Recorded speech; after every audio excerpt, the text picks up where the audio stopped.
Just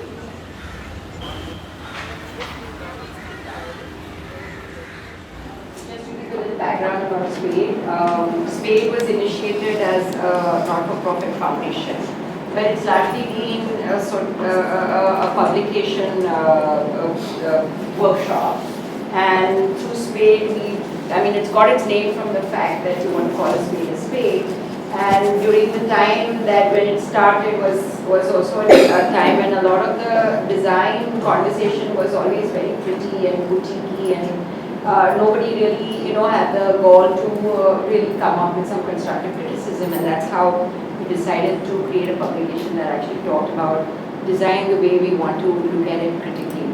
And we started with 4 publications that came out right early on, and then it started converting itself into these kind of conversations. So that's what SPADE is about, that's what this foundation is about. Today we have with us Purvi and Namita. All of you know them, some of who you don't. Purvi is a very dear friend, a classical singer, and Sneha is going to introduce both these young ladies. Young, of course. All of us are young.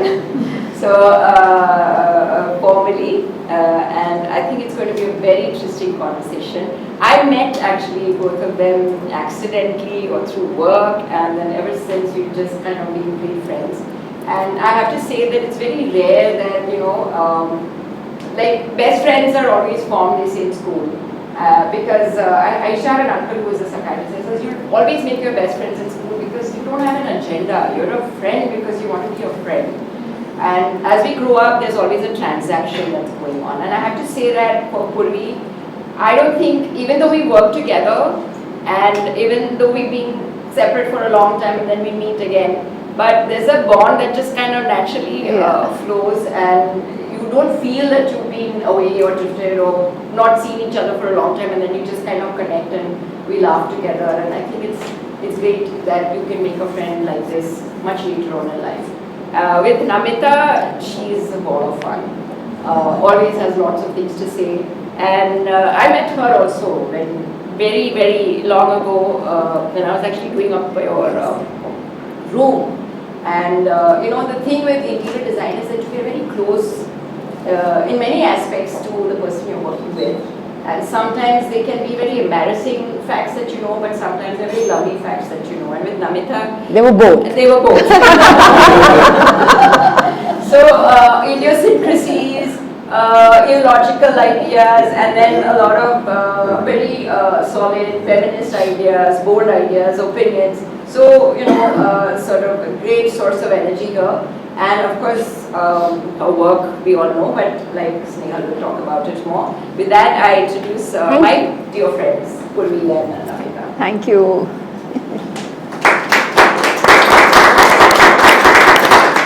Hello again everyone, and welcome to episode 4 of SPADE Talks, the matter and manner of music. Today our guests, both of them will engage in a thought-provoking discussion, delving into the material essence of sound, the interplay of design through patterns, through textures and bass of music essentially, and the cyclical rhythms that form the very foundation of music. So our first guest, Purvi Parikh, is a distinguished khayal singer of the Kirana Gharana, one of the most emotionally expressive schools in the Indian tradition of performing arts. She comes from a rich musical lineage. Her parents, Pandit Arvind Parikh and the late Srimati Kishori Parikh, are both esteemed musicians.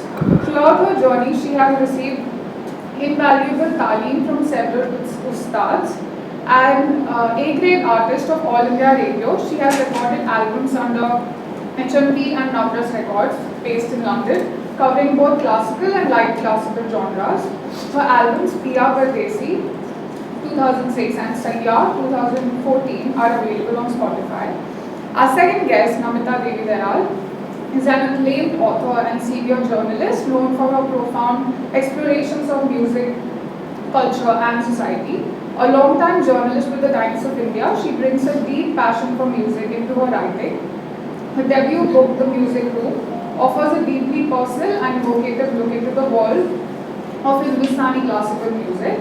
The book won the 2008 Vodafone Crossword Popular Book Award and was recognized as an Outlook Book of the Year 2007. She has since written several critically acclaimed works, including Aftertaste, The Sixth String of Vilayat Khan, and Sangeet Kamsh. Without further ado, let's get started with our talk. We present to you Purvi Parikh and Namita Devidayal. Thanks. Thank you. You want to start? Yeah. So I think let's start by just briefly unpacking the title of this talk. If you can explain the difference between matter and manner when it comes to music. Well, actually, the whole subject title came about because I was talking to Samira. She suddenly sprung this on me and her, both of us, that she's going to do this, she wants us for this talk. And I said most of the audience would be, design students, not really into music and Hindustani classical music. So I said, how would I connect design with what is happening in that we are also designing in music, and how do we design? So I was explaining to her like that all arts have the content and the technique or the form of how you express it. So, and in especially like performing arts, because it's improvised, because we improvise in music, that your brain has to learn how to improvise and be creative. So there's maturity comes at a very late stage. There's the balance of design, which I would say is the same for architecture or for dance, because it's creative. And then the technique of how you express that, because you have to master the technique to be able to express what's in your head or in your heart. So the more and more you improve with the technique, then, so I was thinking of what are the different interpretations that you can think of for matter and manner. So it's, if you're talking, it's what you say and how you say it. Content and form. Design, if you're making a design. In music, it's a melodic design, or if it's drawing, it's with visual design, and the structure of it. How do you structure the design? Then emotion, because you're trying to express an emotion, and how do you show that emotion or that expression of the emotion through the form that you're using to express that. And so it's creativity and the technique. So these, in the end, it's that, creativity and technique. So that's how I talked. And of course, to be an amazing artist, you have to transcend both matter and manner, so that the gap between what you think and how you express it is zero. Wow. When it becomes zero, then it just flows. Then it just flows. And to reach that stage, it takes a long time, unless you have you're a genius like Rashid is or Kaushiki, and they're just born with it, So that gap has to, so you're constantly striving to make your matter and your technique or the manner very, very mature. And effortless. And effortless, yeah. So that, is the thing. Like Vilayat Khan Sahab said, कि Arvind Bhai told my dad, जब उंगलियों में आँख आ जाती है, then the real art begins. So that is the the distinguish between matter and manner, which I'm sure all design students would understand. So lovely. So, sort of dwelling on matter first, which is a little more boring, but then we'll move on to the sort of imagination and the manner and the expression. But just to give everybody an idea of the history of Indian classical music, which is actually very relevant, because that's where the matter comes from, right? Yeah. So if you can tell us a little bit about where it all sprang from, and then the trajectory it took from the time of the Vedic chants right to today, where we have electronic music and people playing sitars with LED lights going off to in conjunction. It's been an interesting journey, and what's very interesting to me is how the essence in many ways remains the same. A Raag, Yaman that was sung, in the 10th century, like elicits the same response as a Raag that would be sung today, even with all the sort of electronic interventions, right? So, but if you can just sort of like give a broadly, so well, using the same matter and manner, let's see how we can divide the history of Indian classical music. I'm saying Indian classical, though later on I will only talk of Hindustani classical because that's what I know, and not Carnatic music, but which I'll tell you how it became divided. So if you go back, our Indian music, and to tell you that the 7 notes, or this, which we call saptak and which the Western music call octave, so they call it 8 and we call it 7. It originated in India. So we were the people who found the saptak, or the 7 notes.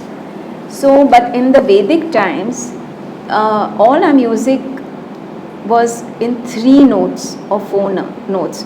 So if you see all your chants, say Om Bhur Bhuva Swaha, Om Tat Savitur Varenyam. So it's all either in 3 notes or 4 notes. So if you'll see all the Vedic chants. Why don't you say what you were showing me the other day? Ganana Atva Ganapati Kum Havamahe. It's 3 notes. It's 3 notes or 4 notes. Then slowly the notes were discovered when you have the 4th. It's too technical, but how they discovered the notes. And so then we come down. So it was in the Samved that you see where music came in, because the Samved chants were put to music. So that's where you first start with the music. Then you have the Bharatnatyam Shastra, where he gives a whole lot of things on performing arts and things. Then we come down to Prabandh. So these were set compositions. So in the beginning there was no improvisation. All music was set to quatrains and things like that. So this was a Prabandh form, of which I frankly don't know too much, because it's difficult to find real Prabandh music these days, you know. So then it comes down to, but these were all religious music. So the poetry in that, so basically music, when you talk about, or classical music, there are 3 elements in it. There is the words or the poetry, then you have the melody, and then you have the rhythm. So all these prabandhs and all were set to metric rhythms and things like that. So then we come to Dhrupad music, which by that time the octave was discovered and things were. So again that was mandir music. Dhrupad, very rounded and very slow, and even today you'll hear many Dhrupad musicians. Of course it's a little different from the original Dhrupad, which didn't have too much improvisation. It had more of, it was like pre-composed. The alap part, little bit without the rhythm, was sung with little improvisation. And then you come to the khayal form, which is the prevalent form today. When the Mughals came to India, that whole culture, the Persian Arabic culture which came into India, it affected everything from literature to fashion to food so even to music. But here the matter remained the same. Our Raag system, or the scale system, never changed, which was, it's 2000 years old. We still have the same rags, the scales. So our music is melodic music, which I'll explain later, and but the manner of the music changed. The whole manner changed, in the sense it's performative. It's called khayal. Khayal is thought or imagination. So that is where the creative part became very, very important. So the artist, even though the Raag is the same sung by different artists, the whole rendition is completely different because it's improvised and it's created. So the khayal music brought in improvisation. It brought in many different rhythm cycles. And talking about rhythm cycles, we use the rhythm cycles.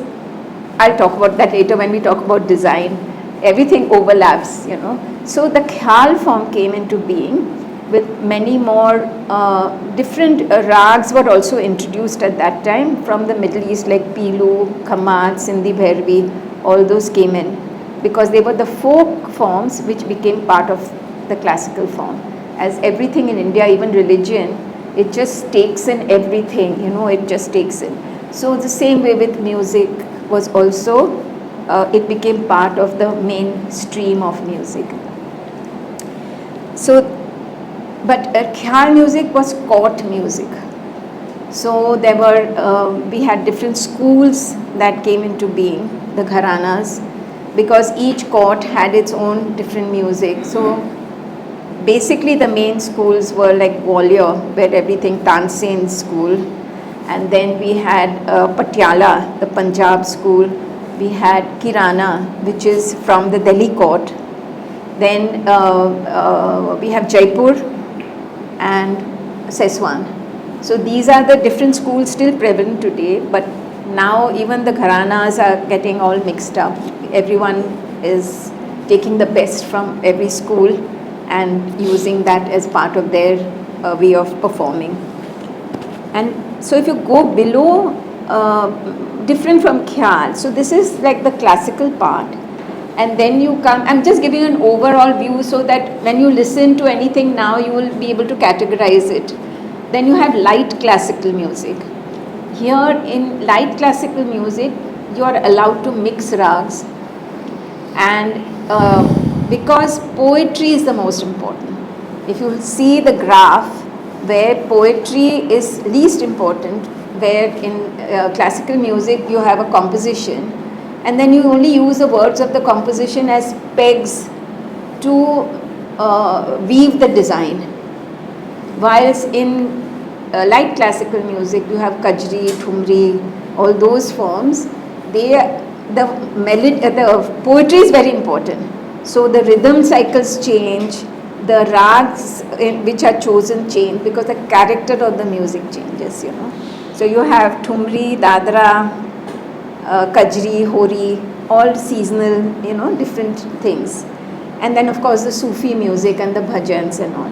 So this is like a broad spectrum where from very serious Drupad you come down to khayal, which is all improvisation and which is the music today, the classical music, and then you come to light classical forms and then you come to the folk form. And yeah, the folk form. So this is the broad historical, you know, this thing. Nice. I have a question to ask you. You know, this is something that I've always been asking about music, and I'm sorry I'm interjecting your conversation, but what exactly is Raag? And Wait, yeah, that's just coming to that. We are just 7 notes and the 3 notes. No, I'll just. वो तो पता ही नहीं चला कहाँ 3 No, I will explain now. So actually, the next thing that I wanted Purvi to talk about was, in fact, I wanted to read out, the question is that we, you know, what is the difference between a swar and a note? A swar is not merely a note or a pitch. A swar is much more than that. And similarly, a rag is not just a set of notes in a pattern that is being defined. It actually comes from the word ranj, which means color. So a rag evokes a certain color and mood, which is why, of course, the Ragmala paintings and all are all connected and seasonally, etc. So I wanted to talk about that, but I thought I'd just read out how Dhondita used to talk about swar, because it's always lyrical to hear her voice.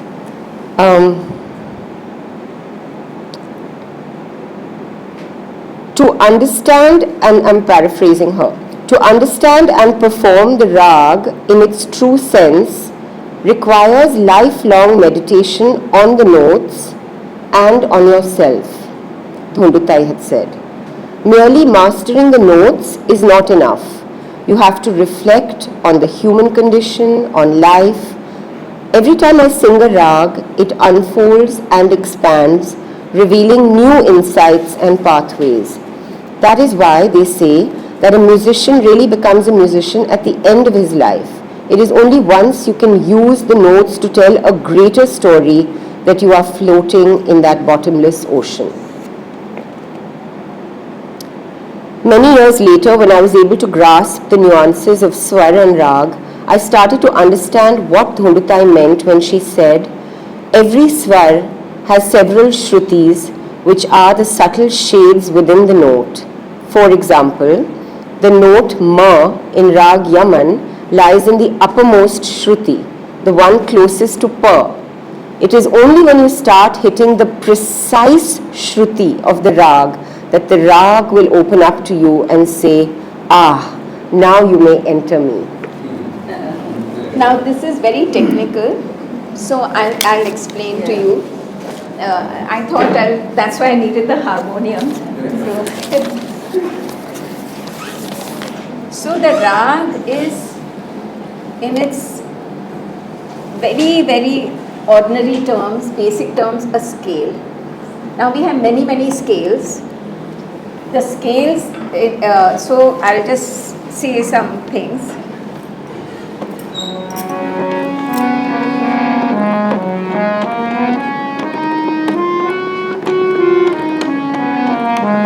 Now everybody knows this.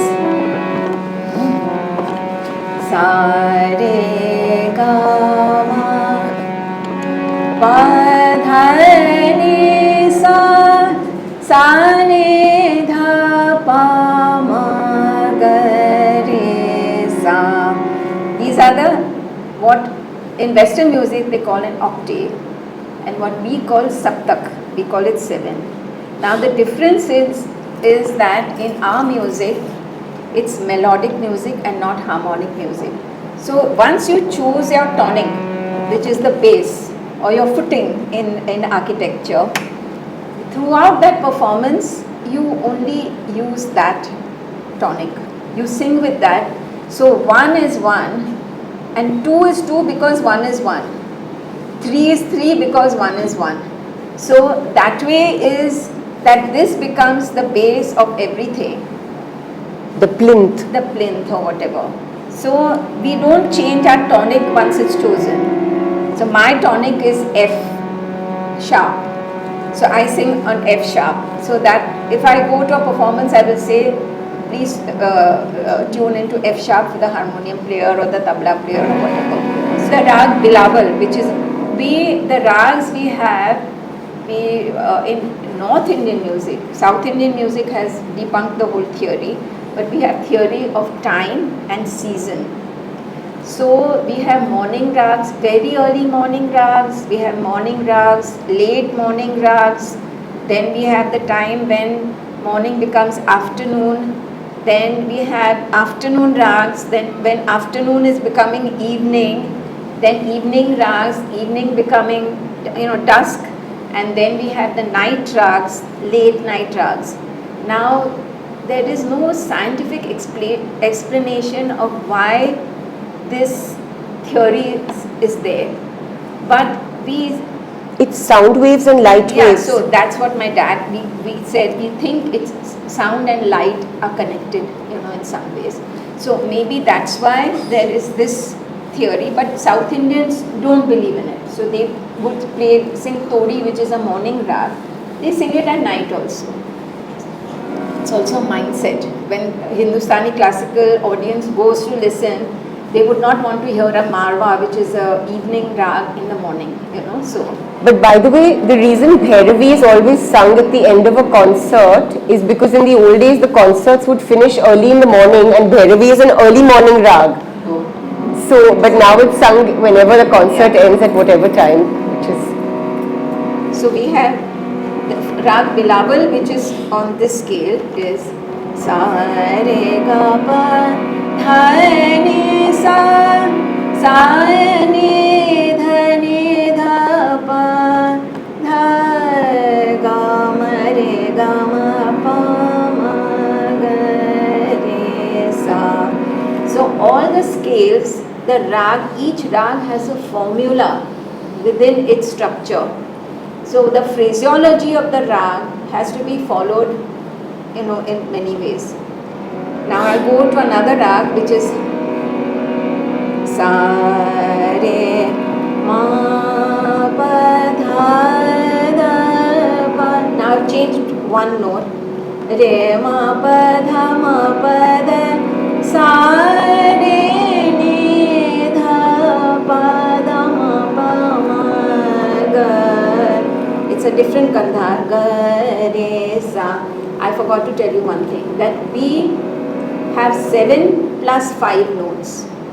So we have 7 major, what you call major notes in Western music, Yeah. and 5 minor. So we use sa, re, this is minor, re, ga, ma, pa, dha, ni, sa. So we use all these. Only Bhairavi we can use all these 12 notes in different ways, that. But otherwise the rags have to have minimum 5 notes going up the scale and 5 notes coming down. But then there are so many combinations that they use, 7 coming down, 5. So that we have at least 3,000 rags, but 300 are the ones that are. I thought just to answer the question that Samira had, which is explain what a rag is, a very nice way to do it is to show how 2 rags could have the exact same set of notes, like Todi and Multani, for example, or you can decide whichever. Marwa and Purya. Yeah, and if you can show how it's the emphasis on that one note or how you come down in another, which differentiates the rags.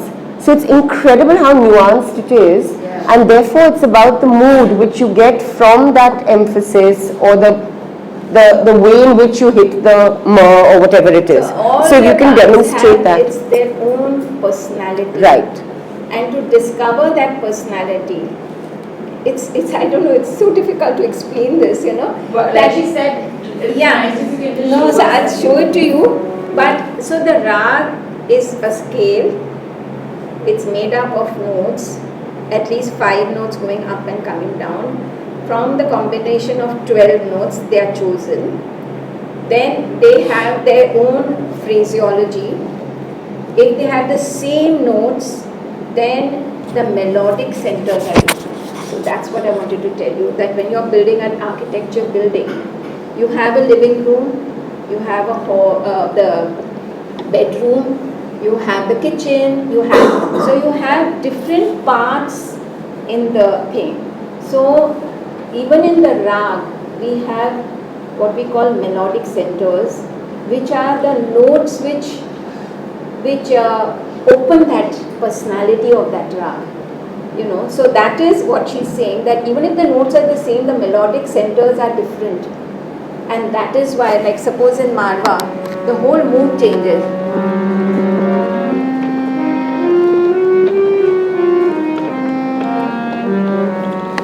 Sa ni re ga ma dha ni re ni dha ma ga re sa. Now this is the same in a rag called Marwa, which is evening rag, and Purya, which is also an evening rag. But in Marwa, the melodic centers are ni re ga ma dha ma ga re ni dha ni re ga ma dha sa ni re ni dha ma re ga ma dha ma ga re ni dha sa. So the whole mood is very somber. Re ga re ma ga re ga ma dha ga ma dha ga ma re ga ni re. So it's it's very somber. Now in Puriya, re ga ma dha sa ni re ni dha ma ni dha ma ga ma re ga ma ni dha ma ni dha re ni dha ma ga ma re ga ma dha ma. So madhyam and nikhat, there. Ma ga re sa ni re ga ma ni ma ga ma dha ma ni dha ma da ni re ni dha ma re ga ma dha ma ga re. So it's you can see the difference. So that's why you need a good teacher who can teach you. But there are more subtle differences, like what Vilayat Khan Sahab said, कि western music में वो लोग Octave कहते हैं, 8 note होती है. हमारे music में सप्तक कहते हैं क्योंकि हम 7 इंटरवल में गाते हैं between the notes. So we use microtones to distinguish even that single note from one rag to another. So it's very, very complicated and technical, and you need a good teacher to teach you what is the rikhab, which is same minor second note in Shri, in Puriya, in all these, but there is that subtle difference of the microtone. Which is why you can never notate Indian classical music beyond a point, because it's impossible to how are you going to write how can you write that? So I didn't want to get into so much, oh gosh, technical aspect, but since you asked, then I thought it was just important to understand where does it all begin. And you were already talking as if all of us knew everything. No, we were coming to the rags. Okay, so where does it all start? Because this has always been something that I have not understood. And until you understand something, you cannot appreciate it. Correct, So to savor it, I need some understanding. And I've never been honestly able to savor classical music because I have no understanding of what it takes and what it means. Today I'm at least now learning that there are so many nuances. Yeah, the single note importance is very important in Indian classical music. The dominant note. There's no even a single note, like how that at the melodic center, how we develop a single note, that is also, like Pancham, suppose you're developing Pancham in something. When I do the structure of the design, then I will tell you, So, what are the different things we use? Combination of notes, then you use the emphasis of the notes, then the use of microtones, and you have to use that particular phraseology which belongs to that scale in that rag. If you want, I can just demonstrate a little bit, here, like I sang Dhare or Bilaval, this. So, there are certain movements in that scale that you have to follow.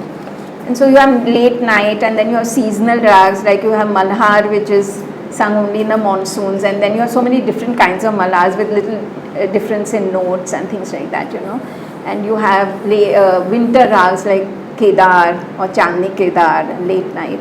So it's, and the thing is that they never get stale, because you hear the same malcolms from so many people and so many singers and over the ages, but each one is interpreting it in a different way. And when I sit on the stage and sing today, many of the phrases I have already practiced or I know, but I don't know the sequence which is it's going to come out on stage.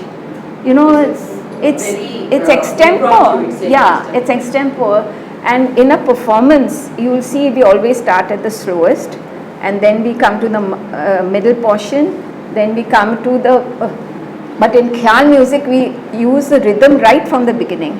So we have compositions in the slow, then we have compositions in the middle, like little faster tempo, then we have compositions in the faster, and then in instrumental music you have jhala.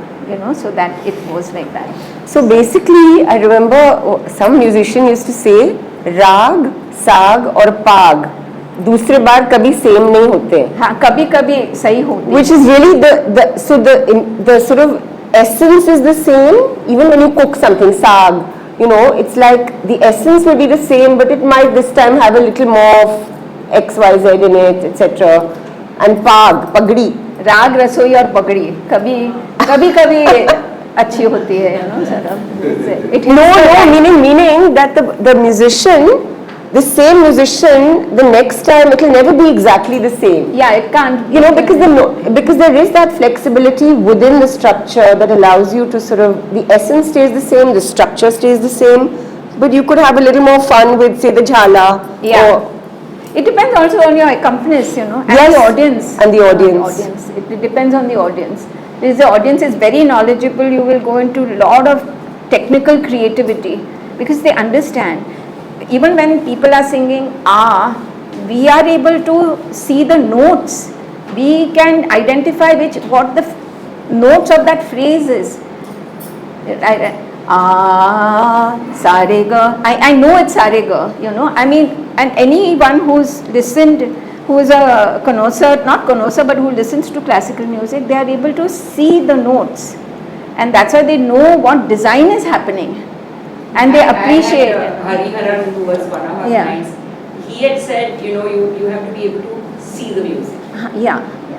So in our thing, we can actually write down entire performance, including the rhythm, because all our rhythms also, I'm not talking about rhythms, but they are also very complicated. So like you have so many different rags, you have many different, am I going too fast? Is it going over your head? No, it's very interesting. So you have many different rhythms. So we start from 3, you can have from 3 to of course 4 and multiples of 4. 16 beats is the most common rhythm and the best rhythm. But you have 5, you have 7, you have 10, you have, so 10, 12, 14, 16 are the ones which are most used in performance. And with instrumental music, it's mostly 16, and I would say Shivji and all of them use 7 a lot, Rupak, they use Rupak. So all of them have names. Teen Tal. And like Teen Tal is 16 beats, but each beat also has a sound which they can produce on the instrument. It's like 16 beats is dha, dhin, dhin, dha, dhin, dha, dha, tin, tin, ta, dhin, dhin, dha, dhin, dha.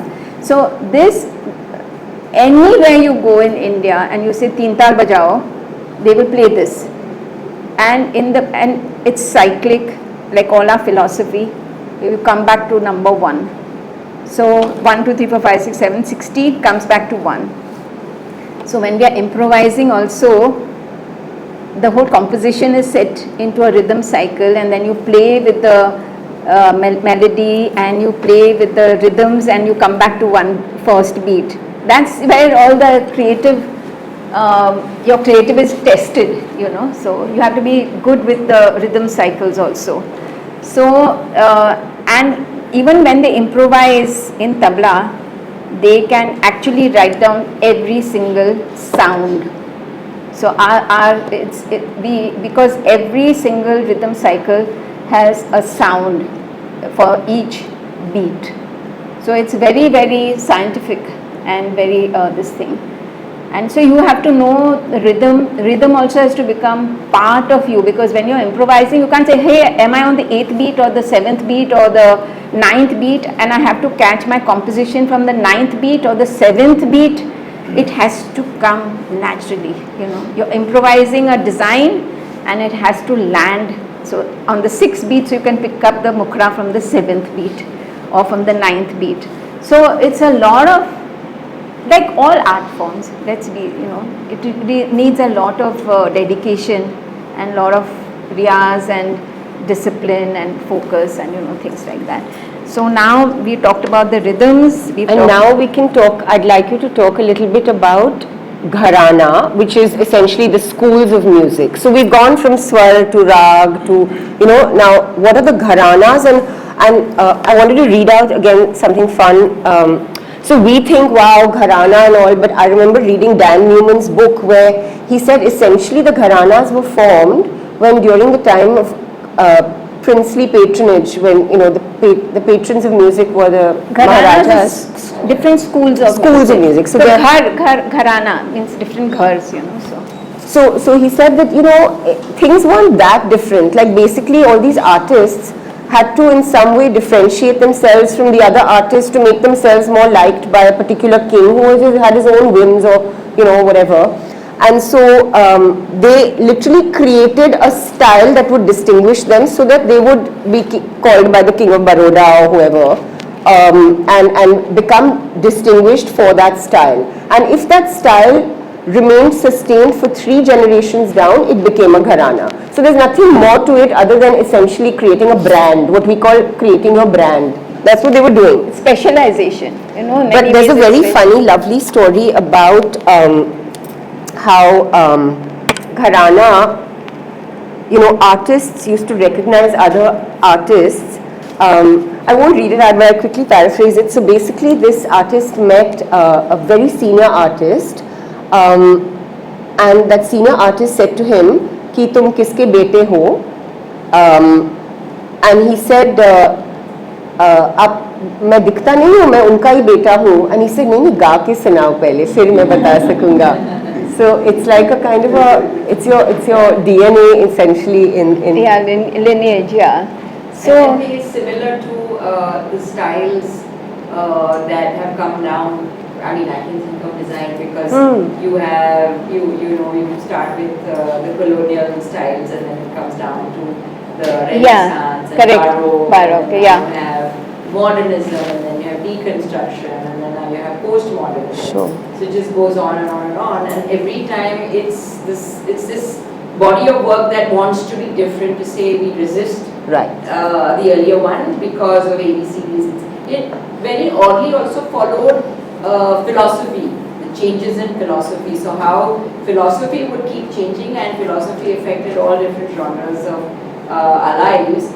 It would affect architecture or design as such also. And so modernism was not just about modern design, but it was a complete movement where we were talking about something that was getting people to become more and more sort of talk about equanimity and equalities, and then now everyone's an equal, very strangely opposite the feudal system. So there was this connection to philosophy, history, and at the same time the ism of design that was starting to show itself in the way buildings began to look. So maybe you can talk about Gharana a little bit. Yeah, it's a little different, Samira, because it was not one period after another period. It happened quite ubiquitously over. It depended on a master musician who was there in that state, and what were actually his fortes. Like some people, like Kirana is known for its alap, which is the first section, which is slow, and we follow a certain way of improvising the design. So when we are performing, you always start at the slowest, then you go to the middle, as I told you. So that section was very very well understood in the Kirana Gharana. And so lot of the things depended on who the master was, who started that school. So he was maybe not very good in the faster portions, but he was very good in this creative. So we have Abdul Wahid Khan Sahab, Abdul Amir Khan, Abdul Karim Khan Sahab. So they were the founders of my school. Like, and I would say that Badi Ghulam Ali Khan Sahab was of Punjab school. He had an open voice and depended on the land also, and his voice, and if you go to Pakistan and all, they have very their vocal cords are just like they can jump around and flexible and do anything. So Punjab school is known for open voice and opening out the Raag fast, and we will take one note by one note, one note by one note, and develop the whole structure, brick by brick by brick. So it like Gwalior and all of them are very rhythm based. They are, and compositions are very important.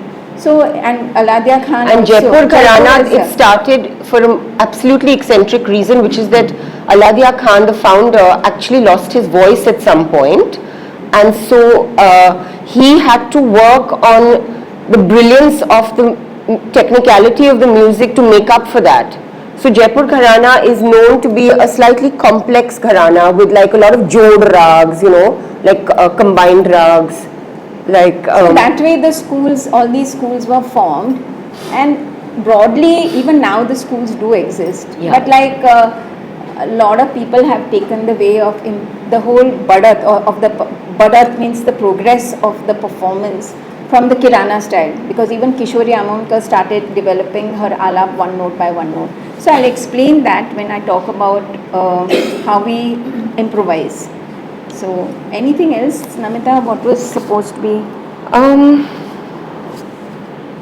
I think we can move from technical into the more sort of fun, interesting imagination part. Like maybe you can just talk about the role of improvisation in Indian classical music, and where that comes in, because it's very interesting how it has to be within the structure, right? So it's like having fun within the rules, which is quite challenging. Yeah. So if you can talk about improvisation, so beyond now the sort of like the technical grammar of the music. So basically, once you choose and say, today I am performing, say, Jhinjhoti, it's a rag called Jhinjhoti, then whatever the notes of that rag are, you cannot use any other notes. You have to only play around in that those notes. Unless you're Kishori Amonkar. Not when it's classical. When she's singing a bhajan, then she can do that. So only don't apna, what's her Kesar Bai used to just lagawa some note here. But she would do that just to prevent other people from copying her. So she would trick people and make them believe that was the rag, because she was so crazy. I love it. So once you choose the rag, say I'm performing Jhinjhoti, or let's say Purya Kalyan, I think it will be easier to. So it's a Sampurna rag, no? So they'll understand. So then you have to play around in that. So the whole rag, which can be 1 hour performance, you can improvise for 1 hour in all the different stages of development.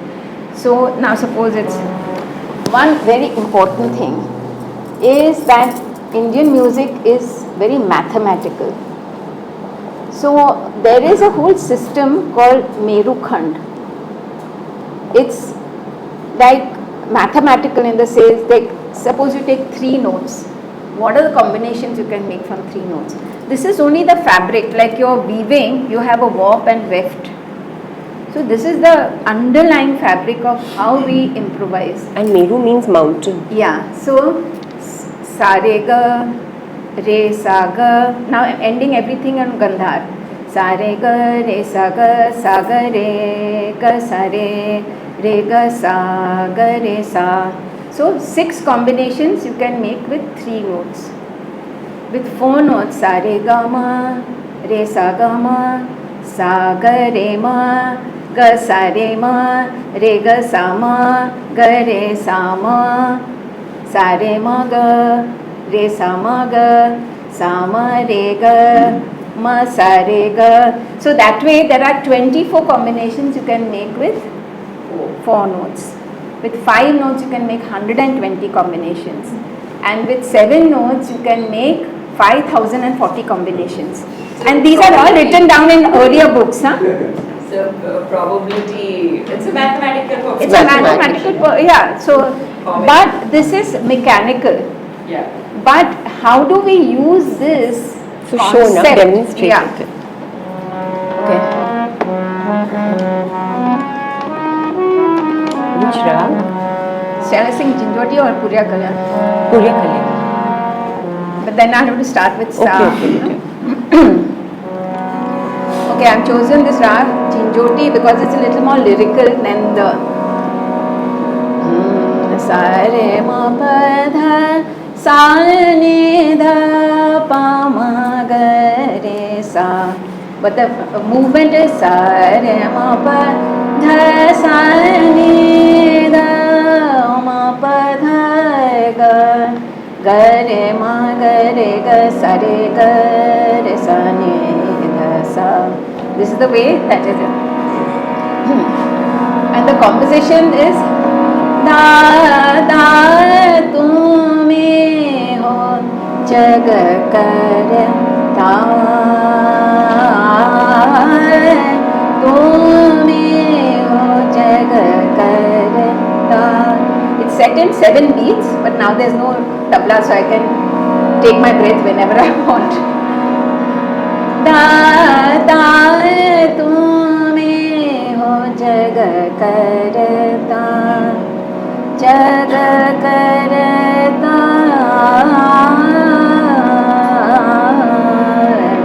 tu me ho jag karta.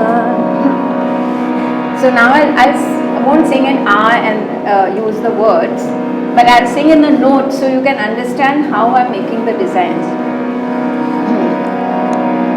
Instead of starting from sa, I'll do the design on the middle note, pancham.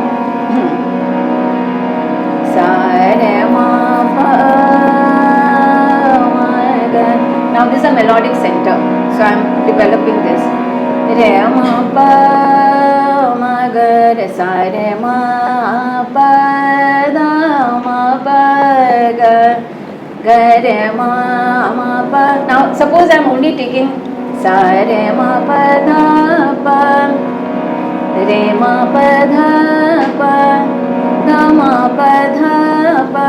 This is becoming very mechanical, but I'm just showing the way the mind can work. Dha ma pa dha re ma pa dha re dha ma pa ga re ma ga re sa sa dha pa re dha pa ma dha pa ga dha pa. So you are chosen a design ending on dhapa. So, but this is mechanical. You don't do that way. But there is this fabric that your brain can use any of these phrases when you're developing. Da da da da. So, what are the tools you use in improvising? Besides doing this thing, you use gaps. Means pauses between phrases.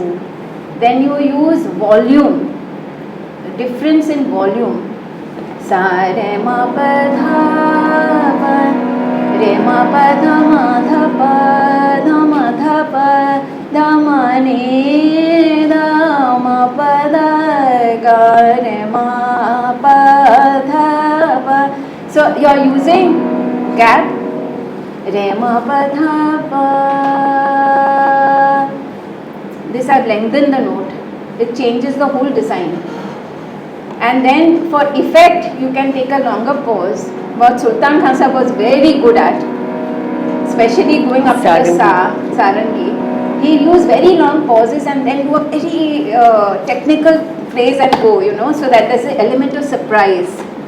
So there's volume control, speed control.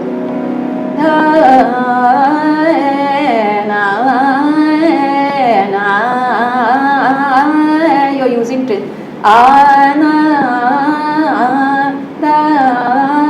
this is trills. You're using decorative elements.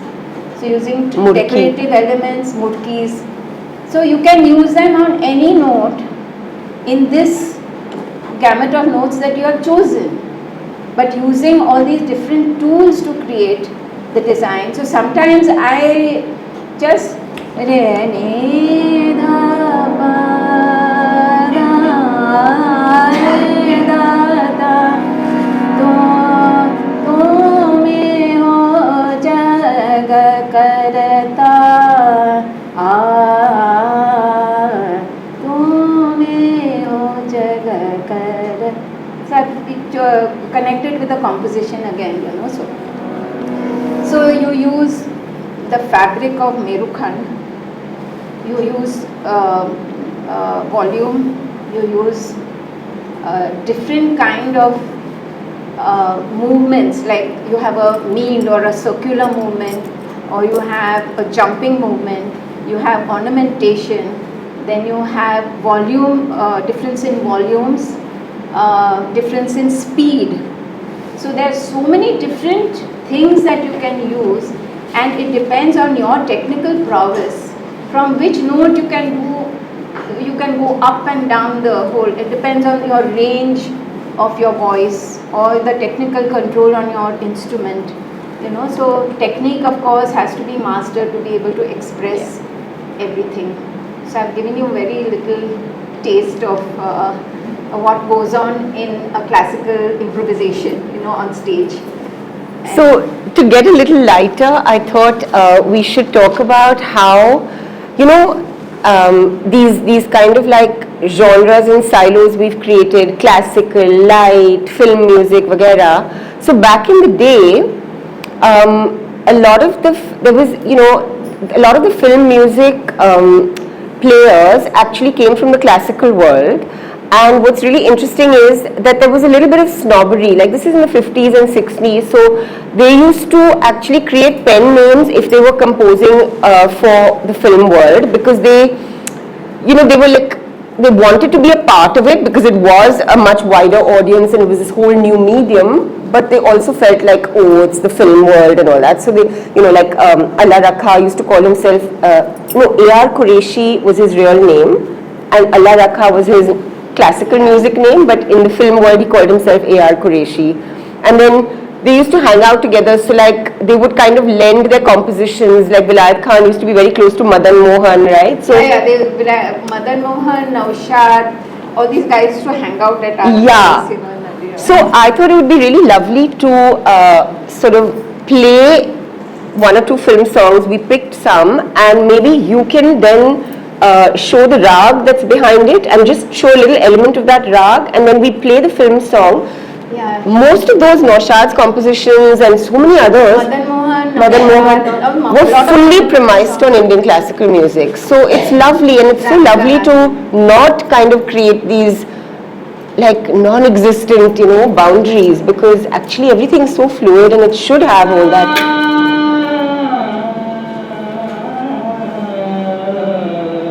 This is the Raag, Hameen.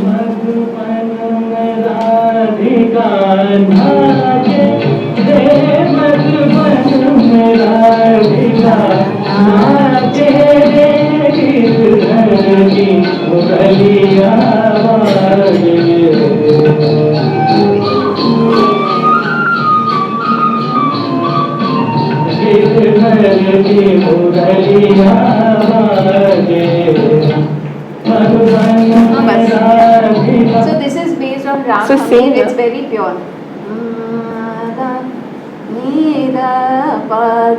I can't sing this. I can't suddenly in that pitch, go. Okay. So now we play that other one.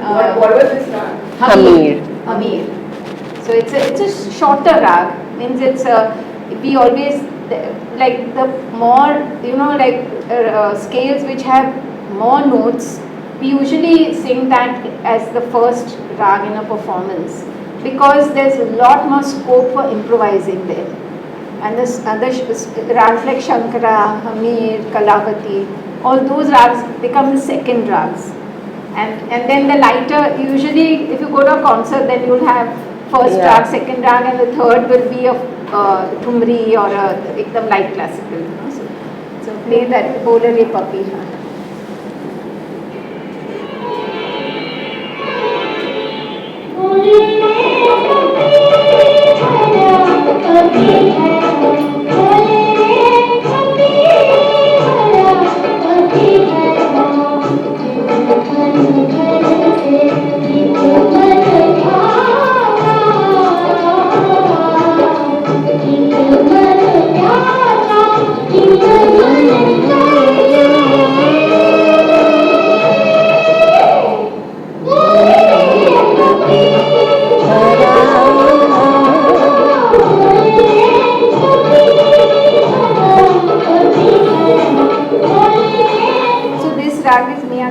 Everybody knows that it's a monsoon Raag, and that's why the poetry is also I mean, they must have chosen this rag because the poetry was, Okay, so now we finished, Jean, we finished a little bit of... Now we want to... It was interesting that after this conversation, I could actually dissect the rag, and I understood now without the music. So I mean, if I was listening to it, I was like, okay, let the background music be omitted, and then you can actually say Bole Re Papi Hara, and then you could see the movement of that, and then how it repeated itself. So in some sense, so you know, again, it's that particular melodic phrase in Malhar, which is so once you get that in there into the song, it evokes exactly.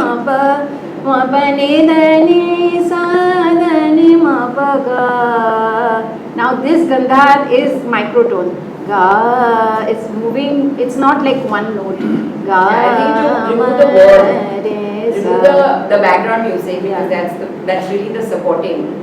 Remove that, remove the word, and just look at the tonality of the sound. Since now you understand that our music is melodic, we can understand the notes because you know that the tonic is a tonic, sa is a sa, and that is the bass, and then everything, the whole structure is built on that sa.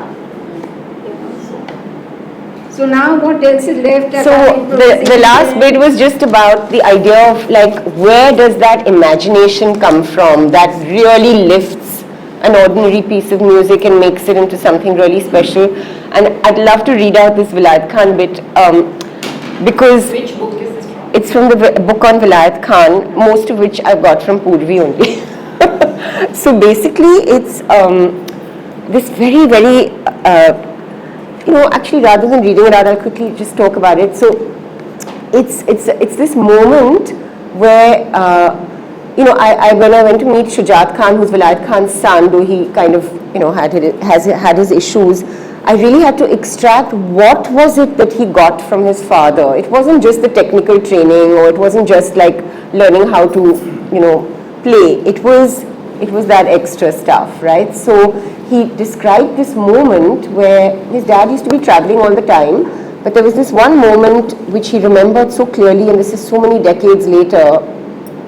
He said that they were driving from Rajasthan to Mumbai. No, they were driving from Shimla to Bombay, and as they were passing Rajasthan, they stopped the car, and the sun was rising, and these women were on their way to fill water, and Vilayat Khan got out to have his cigarette, and he said to his son that pay attention to the sway of these women as they're walking towards the water to get to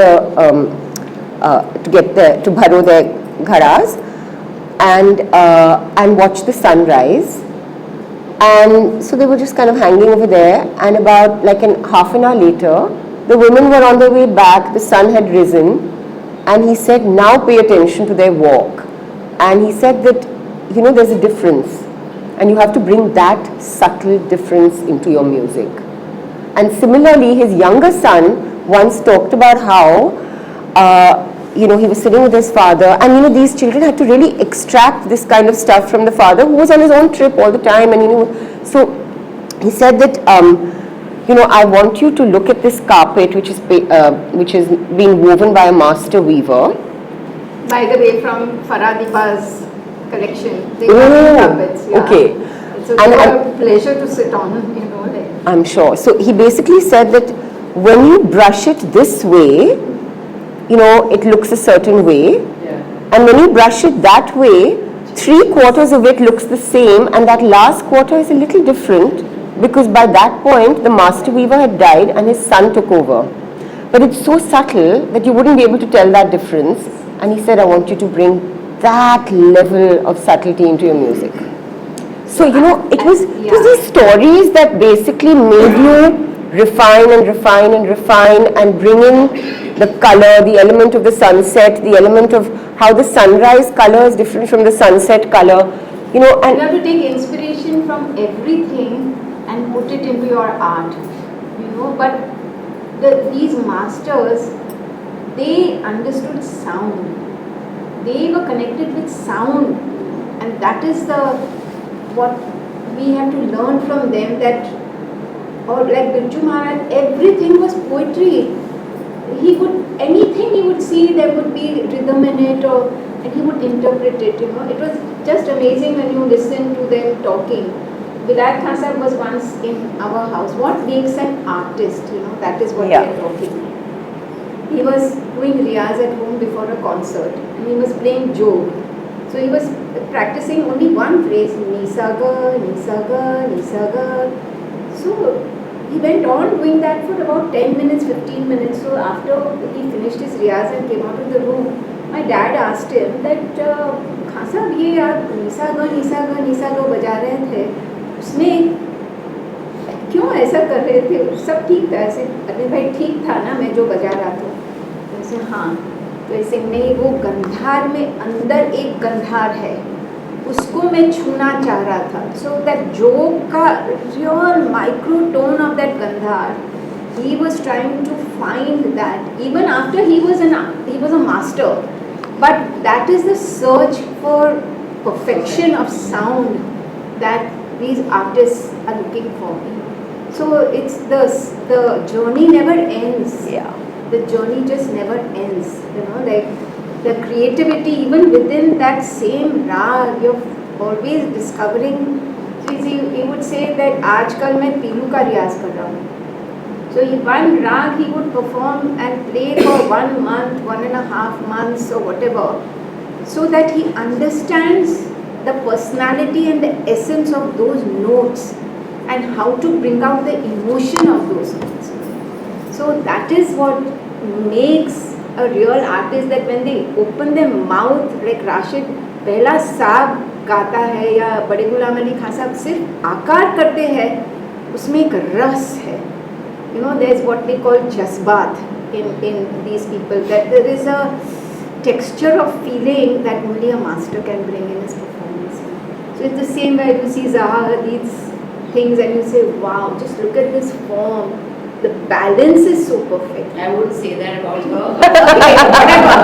I only picture because it's a balance. The balance of everything is the most important, I think. This is my take out of, Okay, so now we can end with a little this thing of clip of Vilayat Khan Sahab. Yeah. I played a faster rag because it's a little more catchy. This has been. I'm sure we can take some questions. The audience. Okay. And we can end with that. Yeah, Okay, it would be we nice. can end with that. So if there's any questions, yeah. Are there any questions anyone? I have a question. So, quite often you refer to our music. So, and like you said, Saptam and octave. So, I'm guessing you're juxtaposing that with the Western music. So, what is the? I mean, I'm not familiar with the Western classical at all. But what is the big difference? Which we have or they don't have? Harmonics. Harmonies, they have polyphony, they have harmony, they have actrophony. This is all I learned from Deepak Bhai last night. So, anyway, so they have harmony. Like what I kept telling you, that our tonic, once it's fixed, it remains the same tonic in the whole concert.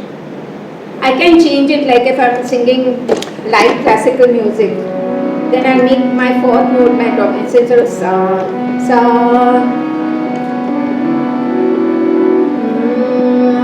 घिर आए हैं कारी बदरिया, रात बिन लागे ना रातिया.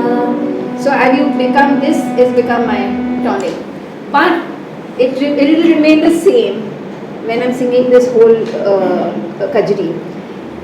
And in Western classical music, they change their tonics within the thing. They change the tonic. They can start. I don't know Western classical music, but if you will see, they can change the tonic within the piece. So I'll give you an example. It's like ta ta ta ta ta ta. These things also play. Completely different sort of pieces. Pieces, yeah. So Playing simultaneously. yeah, actrophony. Yeah, cello. The other thing is they don't have micro notes. They don't have microphones. No, so it's basically like intervals are very clear.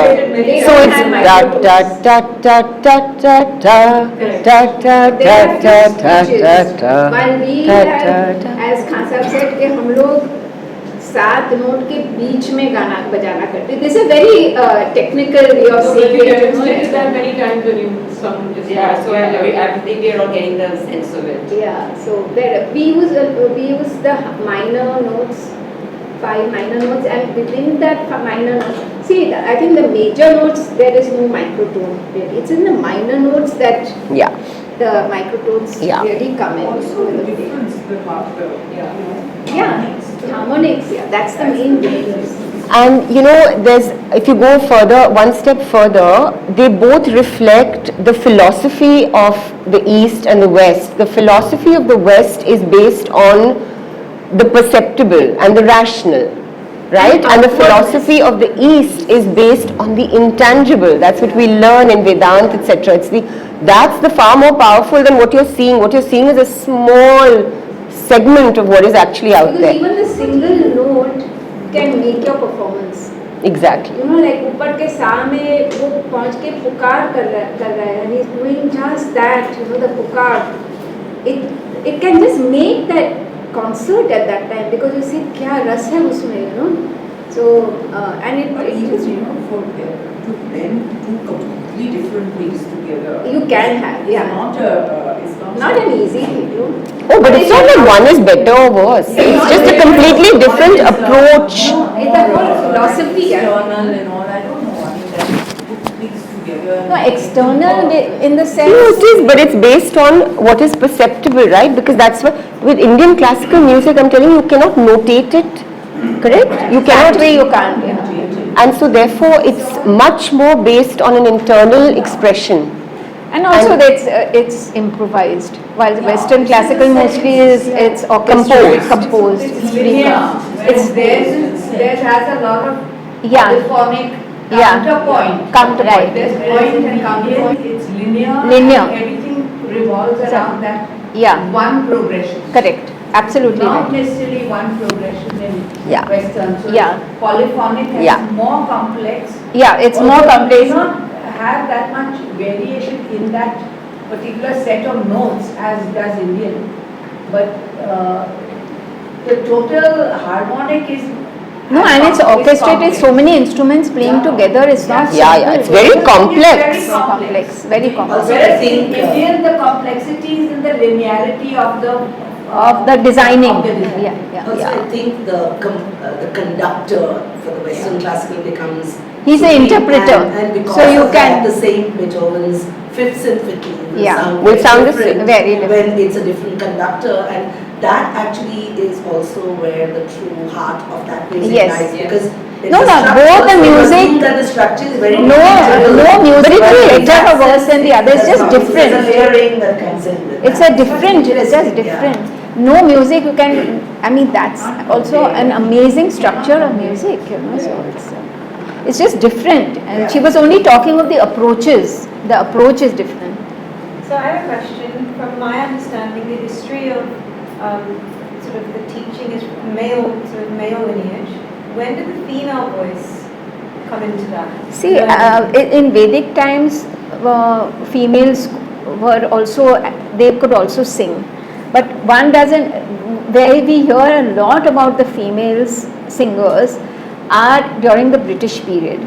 So they were in the courtesans, they were the real strongholds of our music right through the British period, and our music survived because of them. So you have starting with Zorabai and the most famous being Gohar Jan. She's the one. Gohar Jan, Zorabai, Begum Akhtar, Siddheshwari Devi. So all these women, they were courtesans, but in that, because they the ones who, because during the Mughal period, music was not given that much importance. Though Tansen was also there, so I'm quite wrong in saying that. No, but the female component came in because it became entertainment. Earlier it was Haveli Sangeet and all, it was sung in the temples. With the Mughals it became courtly and entertaining. So therefore the female form became more interesting as a performative thing. It became from devotional and Yeah, private in to more Mughal public period you had to Not please- private, it was sung in the Havelis, But temples. Private in the sense of it's for devotional purposes, not Yeah, for yeah, yeah. public. So Yeah. it because they had to praise keep the kings pleased, or the nawabs, or the people who had the money. It's shown nicely even in that film by Jalsa Ghar and all those films. that the women were the singers, but they were also the courtesans, so they were dancing. Yeah. They were also Pakis and films. Yeah. That also was the men, the male difference. Yeah. The fact that the woman had to remain passive. Yeah. And even though she was talented, it wasn't considered Yeah. respectable for the woman to step But out. you know, even in our- And the best even in of them our were times- actually behind. Even in our times, the khasabs, all these khasabs, their daughters and wives know so much about music. Vilayat Khan Sahib's mother, his father died when he was 7 or 10 or something. But the mother also belonged to a musician's family. So she was the one who guided him, and he was playing things and she said, this is not correct, play it this way and all. So they were, but they couldn't perform. They're just not in the Yeah. public eye. So They heard the things and Yeah. No, but they would marry into Gharanas. So they would, like, you marry and you get the whole bunch of compositions and learnings just as you get dowry. Yeah, transactional aspect. Yeah, fully. Yeah, the composition bandishes were like, उसके पास कितनी बंदिश है तो वो हम And based on that, they would arrange the marriages. But the women, so the women came with all that, but then they couldn't Yeah. actually perform. And I think in the Mughal period particularly, they became more as, it wasn't considered the most respectable even when the woman sang. Yeah. People like Begum Akhtar and all had to live through a fair bit And of- Subbalakshmi. Yeah. But she was But fortunate that she married somebody, Yeah. a Brahmin. A Brahmin, And that too, creates I- ripples in any case. Yeah, But, yeah. you know, most performers actually. So have they to were all, they live had under the patrons who shadow. were kings, like Nawab of Rampur was Begum Akhtar's patron. Yes. He had given her those big diamond tops, which And became. there were so many stories floating there with, you know. It's one of the many paradoxes of India, right? That, you know, you were like the diva once you were in the court, and the minute you left, you'd be like, yeah, it was a full No, dichotomy. really, I mean, Begum Akhtar and all, we have such close contact with. वो harmonium में सा लगाती थी ना तो रोंगटे खड़े हो जाते थे. There was just something in her voice, whatever you, because life is part of you that comes out, you know. So it's Amazing. yeah. Anyway, so now we can end on Vilayat Khan Sahib's little piece, or we Yeah. can just Let's, finish yeah. now. Just 3 minutes of it. now we should end. Yeah, we should end. No, we could just end. I'm saying either we play little music or just. I'll tell you when to skip. This is a raag called Shankara. Sa sa sa pa pa.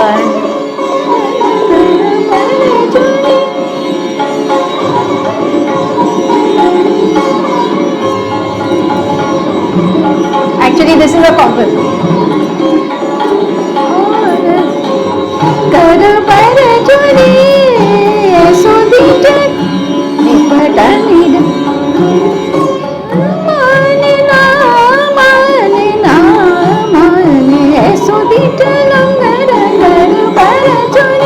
Sorry, I have to sing in that pitch, you know.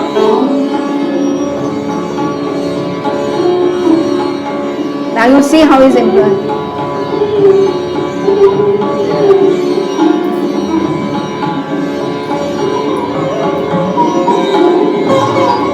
It's set in a rhythm cycle, you know this.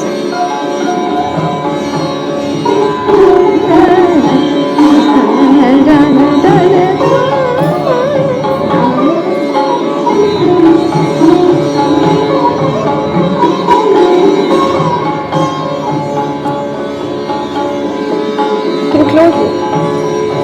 Close it. Now you can go a little forward.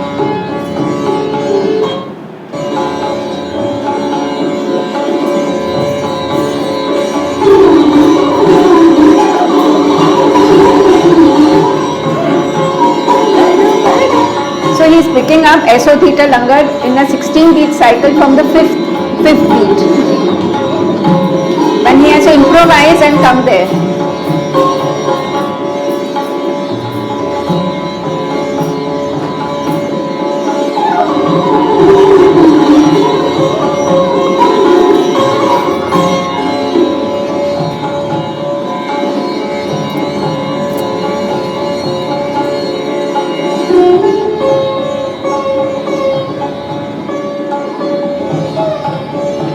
Turn it.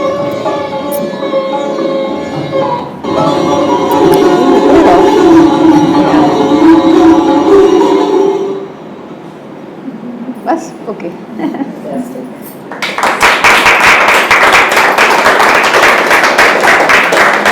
I honestly hope we didn't bore you, you know, that's it.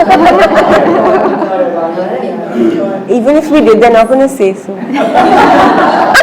No, some of them are very close friends, they can say it was boring, you know, so. I think, I don't know if I should get up and say, but I think it was really lovely. You know, I wish this had happened earlier in my life. You know, I just feel I missed out on so many years of this. It's never late. Wonderful Indian classical music, and I did not realize that every time it was being sung or played, it was a perfectly extempore performance, and that it's not learned and, you know, practiced. I mean, of course it is, but not that this particular. So only the compositions are pre-composed. Yeah, but this whole rendition is something that's completely extempore. It's not completely extempore. No, it's extempore to the extent that the same thing doesn't happen every time. It's like how you draw. Yeah. It's like the skill of drawing. But I think what really I found something that touched me a lot was this whole sense of how you all were talking about the artist, and the artist being so into his skill and perfecting it, and this whole nuance of, you know, how human beings are so different, and yet we have our entire life spent chasing something that is so ridiculous at the end of it, and then you wonder, you know, whether you missed out on these most beautiful moments that you don't need to be wealthy for, you know, you could be anywhere. That is the thing with music. When we are practicing and all, you forget the world. Like anywhere where you are drawing also, you forget the world. And that joy is nobody. There's no value in that. Somebody like Trump can never experience. You know? Those are the very thoughts that were coming into my mind. That I wonder if AI can get this. You know, like how will AI create an improvisation every time? It will be up to a point. Yeah. It will be up to a point. You have to give them the prompt and then to that extent. No, but you cannot. The human expression cannot be. You never have the emotion. You never have AI is what data you fed. That's what I'm saying, the prompt. How much will you feed it? Every time it will be a different artist. So you never know where that's But anyway, so I really want to thank you so much, the both of you. I don't think I've listened to classical music like this so rapidly and with such. And you'll have to excuse me, I've never sung standing up. So my breath control and all is totally different, you know. I'm speaking, I'm sure, on behalf of everyone, and we'll try to get this on YouTube, maybe edit it a little bit, so that more people can actually, learn from whatever you shared with us today. Thank you very, very much for. Thank you for giving us this opportunity. You know, one has never talked about it with this angle. You know, so.